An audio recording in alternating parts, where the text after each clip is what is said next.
حکومت پاکستان سے مطالبہ کرتے ہیں کہ وہ حالین میں جو گستاخانہ خاکے شائع کرنے کا اعلان ہوا ہے، اس امر کو روکنے کے لیے بھرپور کردار ادا کریں، بھرپور احتجاج کریں، عالم اسلام کا اجلاس طلب کریں، OIC کا اجلاس طلب کریں، اور اجلاس طلب کر کے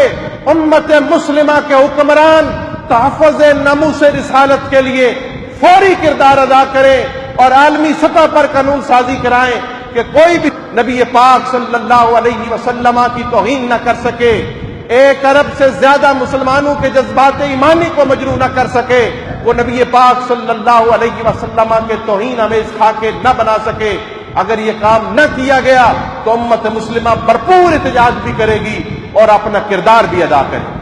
لبیک لبیک لبیک یا رسول اللہ، لبیک لبیک لبیک یا رسول اللہ، لبیک لبیک لبیک یا رسول اللہ، لبیک لبیک لبیک یا رسول اللہ، لبیک لبیک لبیک یا رسول اللہ صلی اللہ علیہ وسلم۔